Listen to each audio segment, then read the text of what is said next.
Hey Fragrance family, I'm Daver and I'm a fragrance pro. Welcome to day 17 of Rose Month.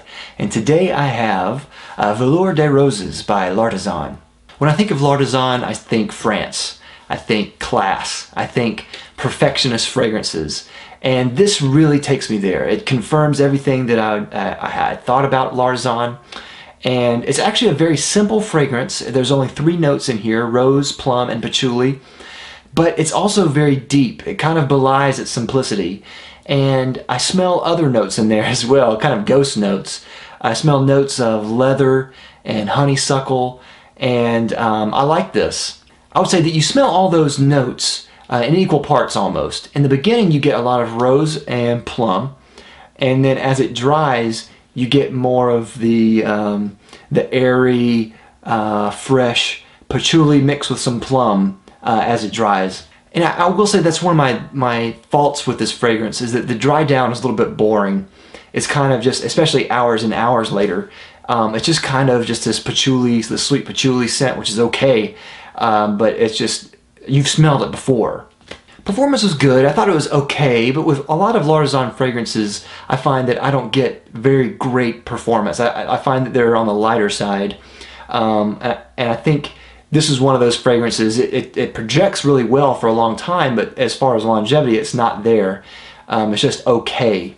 And my wife didn't actually like this. She thought it was very pungent and just didn't like it at all. I thought she would because of the fruity notes and the rose, but I think I know why she doesn't like it, because it reminds me at least of Colognes by Yosh. This almost seems like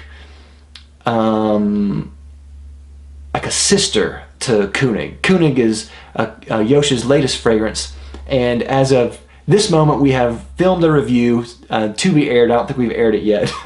So it's to be aired. We'll have a review of that pretty soon, but I like it, and my wife doesn't like it. So there's some similarities to that there. I think that, especially because of the leatheriness that this fragrance kind of implies, it kind of reminds me somewhat of the leatheriness that I found in Colognes. I think this could almost be like the female version of Colognes, and then Colognes is the male version. And I know that Colognes came second, but it just kind of seems like they're kind of cut from the same cloth. The perfumer said this is supposed to smell like a rose garden after a thunderstorm, and I think that's really kind of a stretch. I don't think it smells like that at all, but it is good, and I do like it. The plum in this is kind of the wild card, and it kind of brings more of a little bit more of a unisex feel to a typical rose patch combo. And I don't know if I would wear this again. I'd have to try it again to see. My initial reaction is that I think it's a little bit more on the feminine side. It's just slightly over on feminine than it is on unisex. But I do think that men could wear this, but I just think it's probably just not for me, but I still want to give it another chance just to see. This is a good fragrance, and I think you should try it, and maybe you just might be thunderstruck. I'll see you tomorrow.